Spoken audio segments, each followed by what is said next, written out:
വെറും 2-2.5 മണിക്കൂർ കൊണ്ട് നമ്മൾ ചിരിച്ച് ആസ്വദിച്ചിരിക്കുന്നതിനിടയിൽ കൂടി തന്നെ നമ്മളിലേക്ക് കുറെ വാല്യൂസ് നമ്മളിലേക്ക് ഇട്ട് തരാൻ സാധിക്കുക എന്ന് പറയുന്നത് ചെറിയ കാര്യമല്ല, വലിയ കാര്യമാണ്.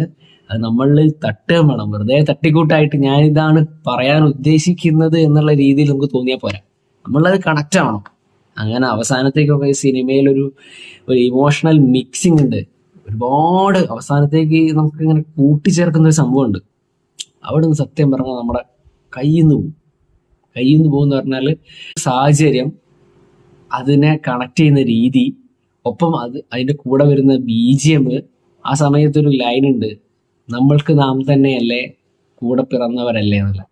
ആ ലൈനും കൂടെ അങ്ങോട്ട് വരുമ്പോഴേക്ക് നമ്മുടെ കയ്യിൽ നിന്ന് പോകും. നിങ്ങൾ ഫാമിലിക്ക് ഇമ്പോർട്ടൻസ് കൊടുക്കുന്നതാണെങ്കിൽ, അല്ലെങ്കിൽ ആ ഒരു ബന്ധങ്ങൾക്ക് പ്രാധാന്യം കൊടുക്കുന്ന ഒരാളാണെങ്കിൽ നിങ്ങൾക്ക് ആ സീനിൽ കരയാതിരിക്കാൻ പറ്റില്ല. പിന്നെ സിനിമയിൽ പിന്നെ പെർഫോമൻസിനെ കുറിച്ച് പറയുകയാണെങ്കിൽ ഇതിൽ Hashir and team, Hashir on the top notch.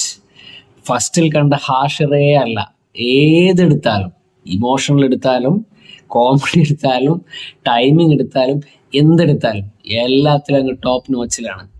വേറെ ലെവലായിട്ട് ചെയ്തിട്ടുണ്ട്. എനിക്ക് ആകെ ചെറിയൊരു പാളിച്ച, അതൊക്കെ ഫസ്റ്റ് ടൈമിന്റെ പാളിച്ച, അതിന് പാളിച്ചെന്ന് പറയാൻ പറ്റില്ല, ഡബിങ്ങിന്റെ സമയത്ത് ചെറിയൊരു തോന്നി. അതൊന്നും ഒരു പോരായ്മയായിട്ട് എടുത്ത് പറയാനില്ല.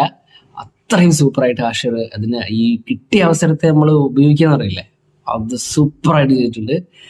ഇവരുടെ പ്രശ്നങ്ങളെ നമുക്ക് പ്രശ്നമായി കാണാനേ പറ്റില്ല. കാരണം ഫസ്റ്റ് ടൈമാണ് ബിഗ് സ്ക്രീനിലേക്ക് ഇവർ വരുന്നത്.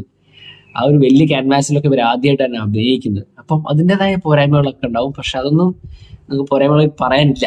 ഫസ്റ്റ് തൊട്ട് ലാസ്റ്റ് വരെ എല്ലാവരും വളരെ ഹാപ്പി ആയിട്ട് ആസ്വദിച്ചിട്ടാണ് തിയേറ്ററിൽ നിന്ന് പുറത്ത് പോയി. അവസാനം തിയേറ്ററിൽ ഇതിലെ ഡയറക്ടറുടെ പേര് കാണിച്ചപ്പം എല്ലാവരും കൈയടിക്കുന്നു. കാരണം ഈ സിനിമ വിജയിച്ചു, ആളുകളുടെ ഹൃദയത്തെ തട്ടിയിട്ടുണ്ട്.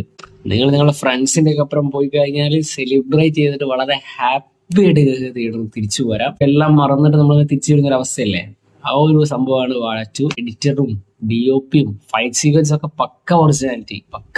ജയ് ബാബുന്റെ ആ ഒരു ക്യാരക്ടർ, അജു വർഗീസിന്റെ ക്യാരക്ടർ, എല്ലാവരും സൂപ്പറായിട്ട് ചെയ്തിട്ടുണ്ട്.